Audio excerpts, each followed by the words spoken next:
اعوذ باللہ من الشیطان اللعین الرجیم بسم اللہ الرحمن الرحیم اللہم صلی علی محمد وعلی محمد وعجل فرجہم ولعن عدوہم۔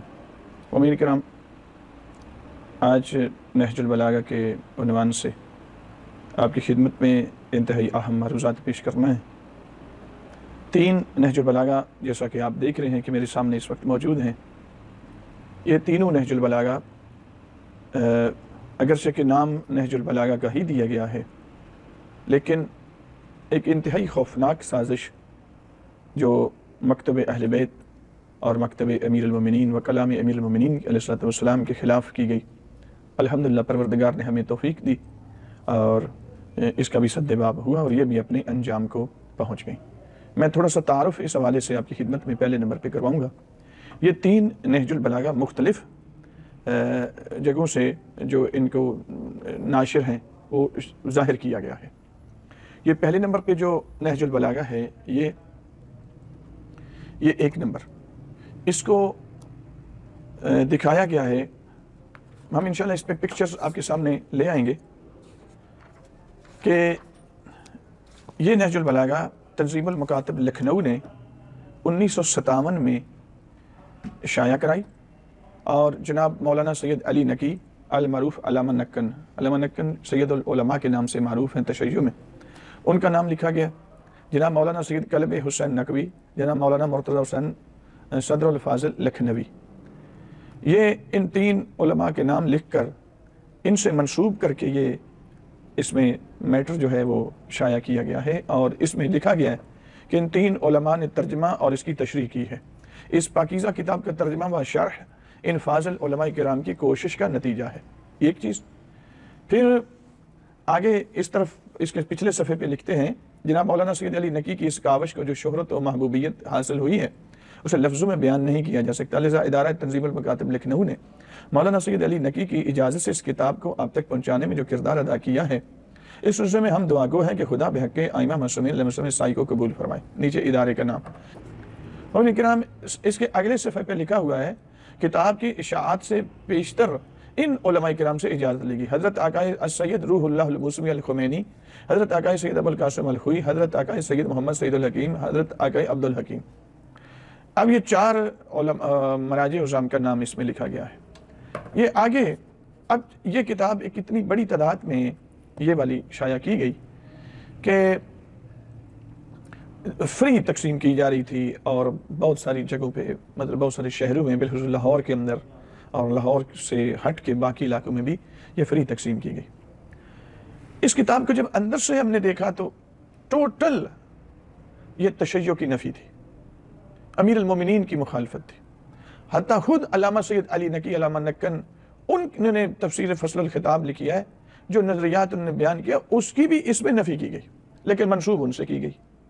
علامہ سید کلب حسین نقوی، علامہ سید مرتضی حسین صدر الفاضل لکھنوی، ان کے جو تشیع کے بنیادی نظریات تھے اس سے بھی ہٹا کر غلط چیزوں کو ان سے منسوب کیا، اور جو اصل تشیع ہے، بنیادی عقائد ہیں، بنیادی فقہ ہے، اس سے ہٹایا گیا۔ اب انشاءاللہ ابھی چند چیزیں آپ کی خدمت میں پیش کریں گے کہ ان کتابوں میں ہے، اس کے اندر ہے کیا۔ مومنین کرام، اس کے بعد ایک اور کتاب نہج البلاغہ کی یہ ہمیں ملی، یہ اردو بازار لاہور سے، یہ پکچر آپ کے سامنے ہو، یہ والے۔ اس کے شروع میں بالکل جو پہلا اس کے جلد کا باہر والا پیج ہے اس پہ ہی لکھا ہوا ہے کہ یہ 4 علماء کرام نے اس کا ترجمہ اور تشریح کی ہے۔ سید رئیس احمد جعفری، عبد الرزاق ملی آبادی، مرتضی حسین صدر الفاضل، نائب حسین نقوی، 4 علماء۔ یعنی یہ جو نہج البلاغہ ہے اس کو 4 علماء کی طرف منسوب کیا گیا، اور ادارہ ہے شیخ غلام علی اینڈ سنز، اور اس نے شائع کیا۔ یہ اندر پھر اس کا ایڈریس پورا Sheikh Ghulam Ali and sons private limited publishers, 199 circular road, Chowk Anarkali, Lahore, number 2، اور یہ سارے اس کے آگے تعداد اس کی لکھی گئی ہے۔ یہ یہاں پہ اس سے پہلے اسی صفحے پہ لکھا ہے تابع شیخ نیاز احمد، غلام علی پرنٹرز، جامعہ اشرفیہ اشرا لاہور۔ آپ ذرا دھیان کر رہے ہیں آپ نے کہ یہ ہو کیا رہا ہے، جامعہ اشرفیہ کو اس سے دلچسپی کیا ہے، تو یہ کس طرح سے ہو کیا رہا ہے، یہ انشاءاللہ تفصیل آپ کی خدمت میں پیش ہے۔ یہ ایک اور نہج البلاغہ ہے کہ جو کہ صرف ایک شخصیت سے منسوب ہے، ایک پرانا نسخہ ہے ہمارے پاس، سید رئیس احمد جعفری ندوی، اور یہ بھی شیخ غلام علی انسانز کشمیری بازار لاہور، یہ بھی اسی ادارے نے شائع کی ہے جو اس نے شائع کی ہے، جو یہ ہے اسی کا ناشر یہ ادارہ ہے، ایک ادارہ شیخ غلام علی انسانز۔ مومنین اکرام، اس کا لکھا ہے جی طبع اول جنوری 1955۔ اب ذرا آپ کی خدمت میں ہم پیش کریں کہ جب ان تینوں کتابوں کو، چونکہ میں نے تو ان کو مکمل پڑھا اور ان کو دیکھا، یہ تینوں آپ کے سامنے ہوں، یہ منسوب ہے علامہ سید علی نقی سے، کلب حسین نقوی سے، مرتضی حسین صدر الفاضل سے، تین علماء شیعہ۔ یہ چار علماء سے منسوب ہے، یہ والی جو دوسرے نمبر پہ آپ کو دکھائی ہے، سید رئیس احمد جعفری، عبدالرزاق ملی آبادی، مرتضی حسین فاضل اور نائب حسین نقوی، چار علماء۔ اور یہ جو تیسرے نمبر پہ دکھائی ہے یہ سید رئیس احمد جعفری ندوی، یہ دیوبند ہے، اصل جعفری لکھتے ہیں سید ہونے کی وجہ سے، ورنہ یہ شیعہ نہیں ہے، ان سے منسوب ہے۔ اب جب ان کو میں نے اندر سے پڑھا تو صرف صفحہ نمبر تبدیل تھا، باقی سازش آپ دیکھیں ذرا کہ کس قدر دشمن اندر گھس کے آپ کے مکتب کو تباہ کرنے کی کوشش کر رہا ہے۔ جب اس کو پڑھا، ان کو اور اس کو پڑھا، تو صرف صفحہ نمبر تبدیل تھا، باہر ادارے یعنی ناشر جو ہے ادارہ اس کا نام تبدیل ہے، ادھر تنظیم المکاتب ہے، ادھر غلام علی انسانز ہے، ادھر شیخ غلام علی انسانز ہے، لیکن ایک نقطے کا بھی فرق نہیں تھا، جو متن اس کا تھا وہی اس کا تھا، وہی اس کا تھا، جو جملے ادھر تھے وہی جملے اس میں تھے، وہی جملے، ایک شروع سے لے کے آخر تک لفظ کا فرق ہونا تو بہت دور کی بات ہے، ایک نقطے کا بھی فرق نہیں تھا۔ عناوین، موضوعات، جو ہیڈ لائنز اوپر ہوتے ہیں نا، موضوعات، مین بڑے موضوع، وہ بھی ایک۔ مثلا میں چند چیزیں آپ کی خدمت میں ابھی پیش کرتا ہوں۔ لکھا ہے جناب صفحہ نمبر 9 پہ، تذکرہ ابو تراب، امیر المومنین حضرت علی مرتضی، نام، نسب، خاندان، نیچے لکھا ہے ولادت، پھر ہے اعلان اسلام، اور اس کے بعد ہے منچلا بائی، صفحہ نمبر 10 پہ ایک موضوع بنایا ہے منچلا بائی، اسی کے نیچے لکھا ہے جان نثار اور فداکار بائی، نمبر 11 پہ لکھا ہے پہلی مسجد کا معمار۔ اب یہ پوری غزوہ بدر میں شیر خدا کا حصہ، صفحہ نمبر 11 پہ۔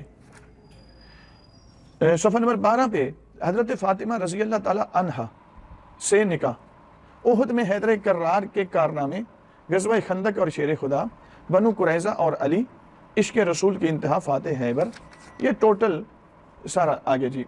غزوہ حنین اور حضرت علی، اہل بیت کی حفاظت، تبلیغ فرمان رسول، مہم میں یمن اور اشاعت اسلام، حضرت علی کی خلافت۔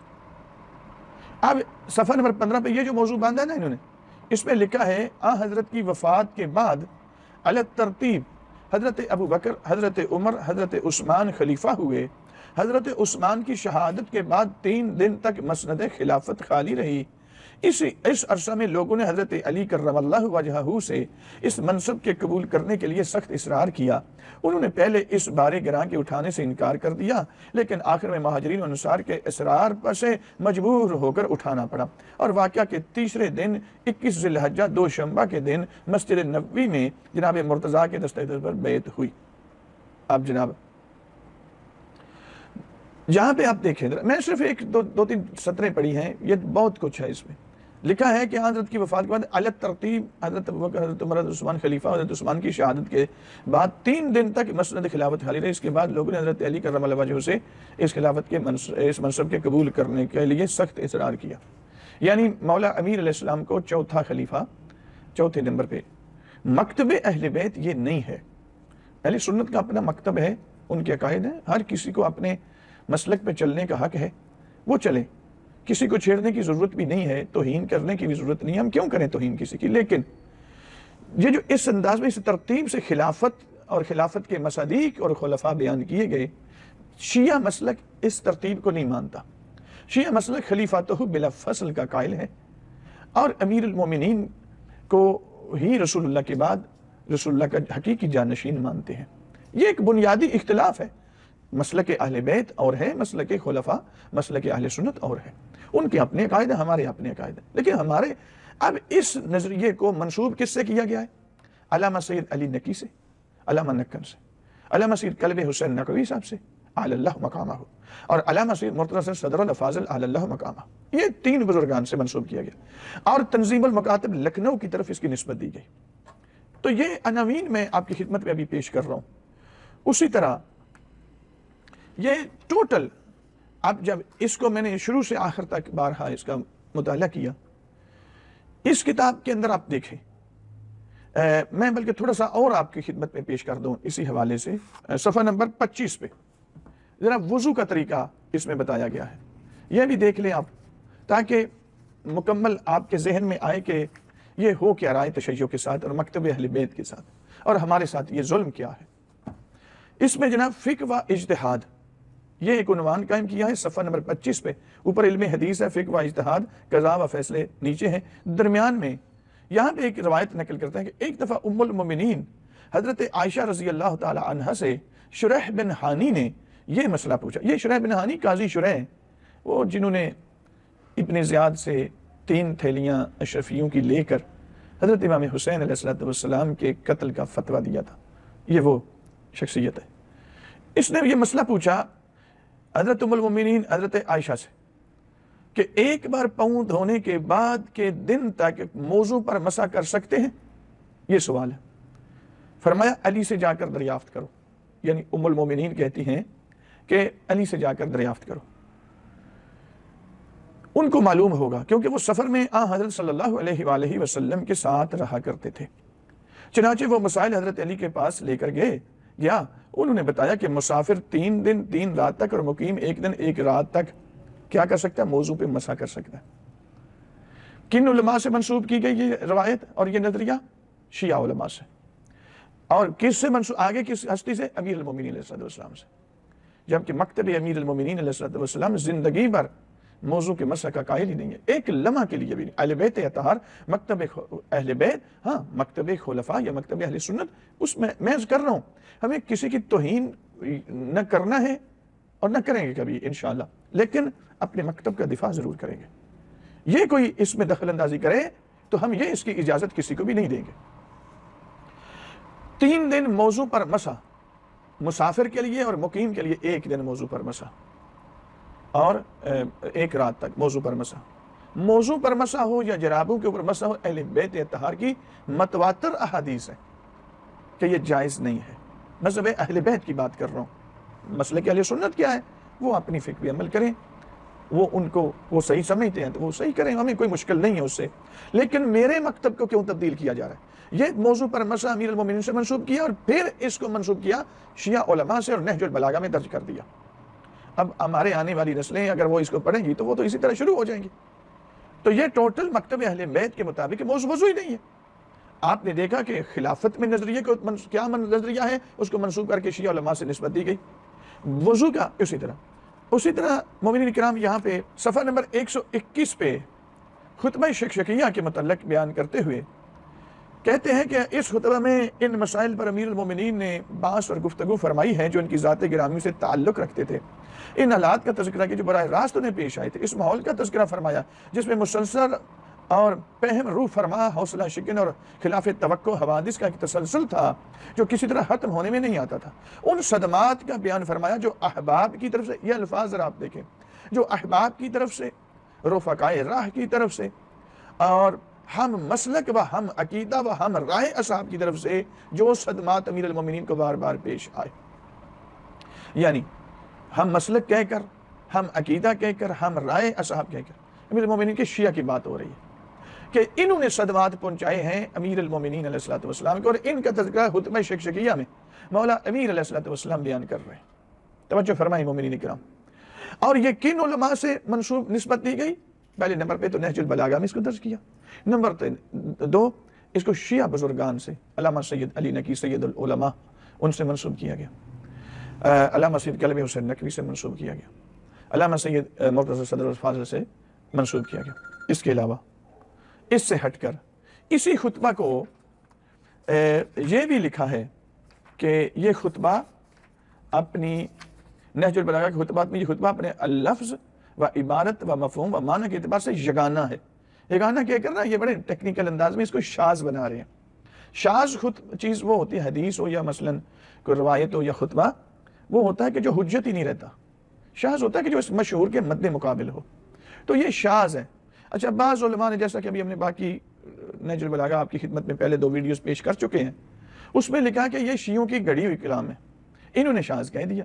میں نے بنیاد کس طریقے سے رکھ رہے ہیں، اور آگے جو دوسرے ملا ہیں، مفتی ہیں بے دین قسم کے، خیانتکار قسم کے، وہ آگے اس کو پھر اور آگے اگلے قدم پہ لے کے جا رہے ہیں اور کہتے ہیں یہ شیعوں کی، یہ شاذ کہہ رہے، یگانہ کہہ کے شاذ کہہ رہے، حالانکہ یہ تعصب کے سوا کچھ بھی نہیں ہے۔ اور پھر اس کو شیعہ علماء سے بھی منسوب، کل کو یہی کتاب آپ کے سامنے ریفرنس کے طور پہ پیش کی جا سکتی ہے، اور پیش کی بھی جا رہی ہے مختلف جگہوں پر جہاں پہ ہمیں خبر نہیں ہوتی، لیکن ہو رہی ہے۔ مومنین کے ایمان کو زائل کیا جا رہا ہے یہ چیزیں پیش کر کے، اس طریقے سے کہ بھئی یہ آپ کے علماء نے لکھا ہوا ہے، انہوں نے لکھا کہ یہ یگانہ ہے، یہ شاذ ہے، انہوں نے لکھا کہ خلفاء کی ترتیب اس طرح سے الگ ترتیب اس طرح ہوئی، انہوں نے لکھا ہے کہ موضوع پر مسئلہ مولا علی نے، یہ آپ کی نہج البلاغہ ہے، شیعہ علماء نے لکھا۔ تو مومنین کرام یہ ایک بڑی لمبی فہرست ہے۔ اب بہت سی چیزیں اور بھی ہیں اسی میں، پھر اسی نہج البلاغہ میں امیر المومنین کے شیعوں کو سبائی یعنی عبداللہ بن سبا کی اولاد کہا گیا۔ یہ میں جی اس کا صرف صفحہ نمبر بدلتا ہے، باقی متن ایک ہی ہے، میں آپ کی خدمت میں پیش کرتا ہوں۔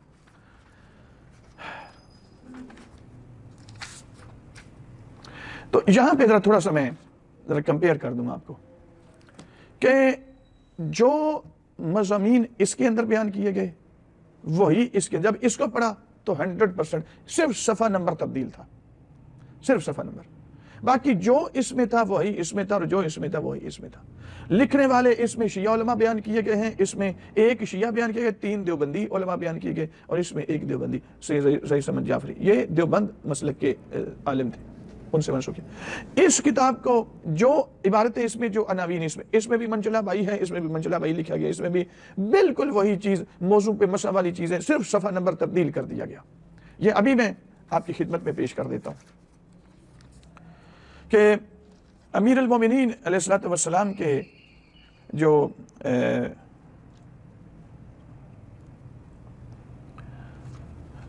متعلق انہوں نے صفحہ نمبر 101 دیکھیں آپ، یہ انشاءاللہ پکچرز آپ کے سامنے آ جائیں گی اور آپ اس کو تفصیل سے دیکھیں گے اور آپ کو پتہ چل جائے گا۔ یہاں پہ بھی جی بالکل وہی معنی، حضرت علی کی خلافت، وہاں پہ بھی حضرت علی کی خلافت موضوع بنایا۔ حضرت کی وفات کے بعد الگ ترتیب حضرت ابوبکر، حضرت عمر، حضرت عثمان خلیفہ، حضرت عثمان کی شہادت کے بعد 3 دن تک مسند خلافت خالی رہی، اور اس سلسلے میں لوگوں نے حضرت علی کرم اللہ وجہہ سے اس منصب کے قبول کرنے کے لیے سخت اصرار کیا۔ ایک لفظ کا بھی اختلاف نہیں ہے، جو چیزیں ادھر بیان کی گئی، ادھر بھی مولا علی کو چوتھا خلیفہ، اور یہ دیوبند علماء سے منسوب کیا گیا، ادھر شیعہ علماء سے منسوب، ادھر بھی چوتھا خلیفہ، ادھر ایک عالم دین سے اہل دیوبند کے ہیں ان سے منسوب کیا گیا، اور اس میں بھی چوتھا خلیفہ۔ اب تھوڑا سا آگے بڑھیں کہ اسی کتاب میں صفحہ نمبر 154 پہ امیر المومنین کے ماننے والوں کو سبائی کہا گیا، اور بار بار یہ سبائی مطلب کہا گیا۔ صفحہ نمبر 154 پہ آپ دیکھیں ذرا، حضرت علی کی فوج میں سبائی انجمن کے ارکان اور حضرت عثمان کے قاتلوں کا گروہ شامل تھا۔ یہ آپ عنوان آپ دیکھیں، یہ جی خطبہ نمبر 6 ہے، اور خطبہ نمبر 6 میں عظیمت و استقلال ایک موضوع قائم کرتے ہیں، اور اس کے خطبے کے چند سطریں نقل کر کے اس کی تشریح آگے بیان کرتے ہوئے آگے یہ مطلب اس کے صفحہ نمبر 154 پہ یہ بیان کرتے ہیں کہ حضرت علی علیہ السلام کی فوج میں سبائی انجمن کے ارکان حضرت عمر کے قاتلوں کا گروہ تھا، اور حضرت عائشہ کی طرف کچھ اموی تھے، حضرت عثمان کے قاتل اور سبائی سمجھتے تھے، یعنی قاتل اور سبائی آپ کو واضح ہونا چاہیے کہ عبداللہ بن سبا کے عنوان سے شیعوں پر ایک تہمت لگائی جاتی ہے کہ عبداللہ بن سبا کے جو نظریات تھے وہ شیعوں کے عقائد ہیں، تو سبا کے عنوان سے سبائی کہا جاتا ہے اس نسبت سے، یعنی یہ سبائی جب بھی کہا جاتا ہے تو شیعہ ایسے مراد لیے جاتے ہیں۔ یہ ان کے ہاں مطلب ہم لعنت کرتے ہیں عبداللہ بن سبا پہ جو خدا کی توحید کا منکر ہو، یا مثلا اس پہ، تو یہاں پہ اسی طرح اس کے صفحہ نمبر 155 پہ یہ جی ام المومنین زرہ پوش ہو رہی ہودج میں بیٹھی تھیں کہ نامرتبہ شناس سبائی آپ کے ساتھ گستاخیاں کر رہے تھے اور آپ کو گرفتار کرنا چاہتے، یعنی سبائی سے مراد شیعہ کہہ رہا ہے۔ اب یہ دیوبند علماء کے 4 علماء سے منسوب ہے، ان میں سے ایک شیعہ ہے، 3 دیوبند. یہ کہاں سے اتفاق ہو کہ 3 دیوبندی علماء بیٹھے ہیں اور ایک شیعہ عالم مل کے یہ نہج البلاغہ ترتیب دے رہے ہیں, اور شیعہ خاموش ہیں اس پہ کہ شیعوں کو عبداللہ بن سبا کی اولاد بھی کہا جا رہا ہے. یہاں پہ بھی صفحہ نمبر 126 اور صفحہ نمبر 127, تو یہ یہاں پہ جناب اس میں لکھا ہے بالکل وہی جملے کہ حضرت علی کی فوج میں سبائی انجمن کے ارکان اور حضرت عثمان کے قاتلوں کا گروہ شامل تھا. جو جملے ادھر ہیں وہی ہے, ایک لفظ کا بھی فرق نہیں ہے. اب مجھے یہ کو بتائے کہ کیا علامہ سید علی نقی جب شیعوں کو عبداللہ بن سبا کی اولاد سمجھتے تھے تو خود شیعہ رہے کیوں؟ خود شیعہ مسلک پہ ان کی وفات ہوئی ہے. الحمدللہ زندگی بھر تشیع کا دفاع کیا ان تینوں بزرگان نے. خود اگر عبداللہ بن سبا کی ہی اولاد ہیں شیعہ تو خود سبائی لکھ بھی رہے ہیں. یہ ایک بہت بڑی گنونی سازش تھی مومنین اکرام, جو ہم نے ابھی اختصار کے ساتھ ہم آپ کی خدمت میں پیش کرتے ہیں. اس کے علاوہ خطبہ نمبر 3 میں اس میں صحابہ کرام کی توہین کر کے شیعوں کے کھاتے میں ڈالنے کی کوشش کی گئی ہے کہ جو شیعوں کو چونکہ قتل بھی کرنا ہے, واجب القتل قرار دینا, اور پھر حب صحابہ میں خود کو بمبار بھی بھیجنا, اور یہ ساری دہشت گردی کرنا, یہ اسباب فراہم کیے جاتے ہیں. یہ صفحہ نمبر 116 پہ لکھتے ہیں کہ شورا اور حضرت علی ایک عنوان قائم کرتے ہیں. اس میں یہ تقریباً 60-70 سے لے کر آگے چند سطور نقل کرتے ہیں کہ ان میں سعد بن ابی وقاص اس منصب کی اہلیت رکھتے ہیں لیکن درشت تباہ اور بدخو ہیں. عبد الرحمن بن عوف, یہ اسی میں لکھا ہے, اور یہ علماء ہمارے سے منسوب کیا, ادھر سے میں بتاتا ہوں آپ کو.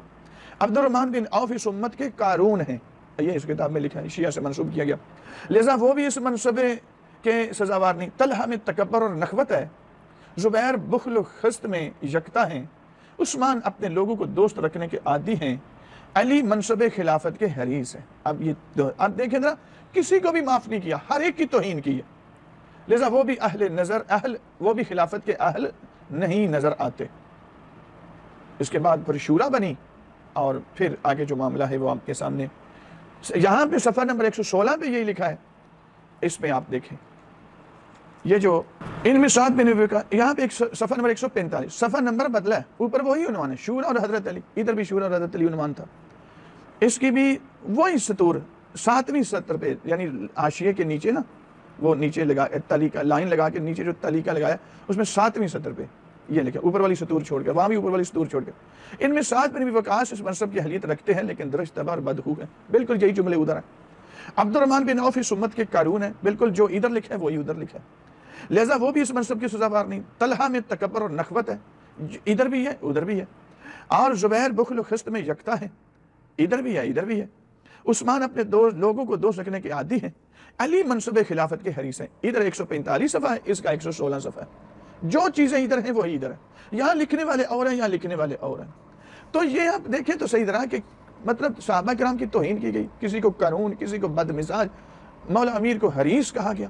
یہ آپ دیکھیں تو صحیح طرح کہ اس میں آپ یہ دیکھیں, یہ جو صرف ایک عالم سے منسوب ہے, ٹوٹل تینوں کا متن ایک ہے, اس میں بھی بالکل وہی چیز ہے. یہ جناب خطبہ شیخ شقیہ, انہوں نے 7ویں نمبر پہ اس کو درج کیا ہے. اس میں آپ ذرا دیکھیں, انہوں نے ان سے منسوب کیا پہلا جو نہج البلاغہ کے خطبات میں, یہ خطبہ اپنے لفظ, عبارت اور معنی, مفہوم اور معنی کے اعتبار سے جگانا ہے. انہوں نے بھی جگانا لکھا, انہوں نے بھی لکھا, انہوں نے بھی لکھا. شیعہ علماء بھی کہہ رہے ہیں نعوذ باللہ کہ یہ شاذ ہے, یہ بھی یہ شاذ. یہاں پہ ایک بندہ بھی کہہ رہا ہے کہ وہی بات ہے, بات وہی ہے, جگانا یعنی شاذ کہہ رہے ہیں. اسی طرح یہاں پہ اس کے صفحہ نمبر 134 پہ لکھا کہ ان میں سعد بن ابی وقاص, بالکل وہی چیز ہے. سعد بن ابی وقاص اس منصب کی اہلیت رکھتے ہیں لیکن درجہ تباہ اور بدخو ہیں. عبد الرحمن بن عوف اس امت کے قارون ہیں, بالکل وہی چیز جو ادھر لکھی گئی, لہذا وہ بھی اس منصب کے سزاوار نہیں. طلحہ میں تکبر اور نخوت ہے, زبیر بخل و خست میں یکتا ہیں, عثمان اپنے لوگوں کو دوست رکھنے کے عادی ہیں, علی منصب خلافت کے حریص ہیں. مجھے یہ بتائیں مومنین کرام, یہ میں نے ایک دو چیزیں صرف بیان کی ہیں, ظاہر ایک بڑی لمبی ویڈیو بن جائے گی, بلکہ کئی گھنٹوں پہ اور کئی نشستوں پہ یہ جا سکتی ہے. 250 چیزیں میں نے اس سے نکالی ہیں, ان سے اور اس سے, کہ جو بالکل مکتب اہل بیت کے خلاف ہے. اب تھوڑا سا میں آپ کی خدمت میں پیش کر دوں, یہ جو تنظیم المکاتب لکھنؤ سے یہ نہج البلاغہ جو منسوب کی گئی, میں نے اس مشن کے پیچھے میں لگا ہوا تھا 2013 سے. تنظیم المکاتب لکھنؤ کے سیکرٹری جنرل ہیں آغا سید صفی حیدر صاحب. میں نے کسی واسطے سے ان کا نمبر لیا لکھنؤ کا، ان سے رابطہ کیا. انہوں نے پھر اپنے لیٹر پیڈ پہ اس کی تردید بھیجی اور بڑی خوبصورت. علامہ سید رضی جعفر نقوی صاحب کراچی میں جو تنظیم المکاتب کراچی کے اس کے محتوے میں ہیں، انہوں نے بھی اپنی لیٹر پیڈ پہ اس کی تردید بھیجی کہ تنظیم المکاتب لکھنؤ جو علامہ سید صفی حیدر صاحب نے اور انہوں نے دونوں نے کہا کہ تشیع ہمارے ادارے نے آج تک علامہ سید علی نقوی کی کوئی کتاب شائع ہی نہیں کی. نمبر 1. دوسرے نمبر پہ انہوں نے بڑے خوبصورت حقائق بیان کیے کہ انہوں نے لکھا کہ 1957 میں تنظیم المکاتب لکھنؤ نے اس نہج البلاغہ کو شائع کرایا، جبکہ تنظیم المکاتب لکھنؤ 1967 میں وجود میں آئی ہے. 10 سال پہلے ایک ادارے کا وجود ہی نہیں اور وہ کتابیں شائع کروا رہے ہیں. مومنین کرام ذرا خیانت کاری دیکھیں اس بے دین اور خیانت کار اور خائن اور خبیث ملا کی، کہ کس طریقے سے مکتب تشیع کے اندر گھس کر تشیع کے مکتب کو تباہ کرنے کی کوشش. بہرحال یہ اس کے علاوہ ہم نے اپنی تمام شیعہ جماعتوں سے تردیدیں بنوائیں، بالخصوص اس کے لیے اپنے شیعہ مدارس سے ہم نے تردیدیں بنوائیں اور ہر ایک نے اس کی نفی کی. الحمدللہ خدا نے ہمیں سرخرو کیا ہے، چونکہ یہ ایک بہت بڑی سازش تھی. مذہب کسی اور کا تھا، نظریات کسی اور کے تھے.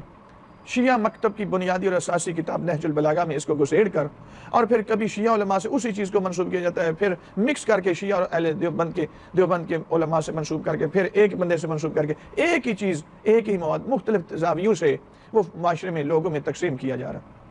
الحمدللہ خدا نے لطف و کرم فرمایا، امام زمان علیہ السلام نے ہماری مدد فرمائی تو چور بھی پکڑ لیا اور چوری بھی پکڑ لی، تو چوری کا دروازہ بھی بند ہو گیا. الحمدللہ نہج البلاغہ محفوظ ہو گئی. ہم نے ان تینوں کو بین کروا دیا. اب بڑے ان کے ملا کر رہے ہیں کہ یہ ہر ایک کے پیچھے پڑا ہوا ہے، یہ ہے وہ. ہمیں کرتے رہے، ہمیں کوئی مشکل نہیں ہے، ہمیں ان کی کوئی پرواہ نہیں ہے. مکتب اہل بیت کا تحفظ کرنا ہے اور یہ ہم ہر قیمت پہ کریں گے، قیمت کچھ بھی ادا کرنا پڑے بالکل آمادہ. لیکن یہ خیانت ہم امیر المومنین کے ساتھ ہم کسی کو کرنے نہیں دیں گے. تو یہ الحمدللہ ہم نے بین کروائی. پھر ہم نے جو ادارہ تھا نا شیخ غلام علی صاحب، اصل اس کو استعمال کیا جا رہا تھا، پیچھے قوتیں تھیں اور اس کو استعمال کر رہے تھے. انہوں نے یہ خباثت کی اور اس کو شیعہ علماء سے منسوب کر دیا. اندر کا مواد سارا وہی تھا جو ان کا تھا. وہ ہم نے پھر پریس کانفرنس بھی ان سے کروائی، ساتھ ہم بیٹھے ہیں. میں اسد نیاز ول شیخ نیاز احمد، ڈائریکٹر شیخ غلام علی ہاں جی آ رہی اسد نیاز ول شیخ نیاز Ahmad, director publisher Sheikh Ghulam Ali and since, Urdu بازار لاہور سے ہوں. یہ پریس ریلیز دے رہا ہوں کہ ہمارے ادارے کے خلاف جناب علامہ سید امتیاز عباس کاظمی صاحب نے تھانہ نیو ناکلی لاہور میں ایک عدد درخواست دائر کر رکھی ہے، جس میں ہمارے ادارے کے خلاف قانونی چارہ جوئی اور تادہی کا مطالبہ کیا گیا ہے. اب ہمارا ان کے ساتھ اگریمنٹ ہو گیا ہے. جو تحقیق جناب علامہ امتیاز عباس کاظمی اور گواہان نے کتاب نہج البلاغہ کی تعریفات کے سلسلے میں ادارے کو سنگین تعریفات اور تغیر و تبدیل کرنے کے سلسلے میں آگاہ کیا ہے، وہ ہمارے لیے ایک بریکنگ نیوز سے کم نہیں ہے. ادارہ اس غلطی کی نشاندہی پر ان کا شکر گزار ہے. ادارہ تسلیم کرتا ہے کہ فی الحقیقت یہ ایک بہت بڑی غلطی ہے جسے ہمیں شدت سے احساس ہوا اور ہم شرمندہ ہیں.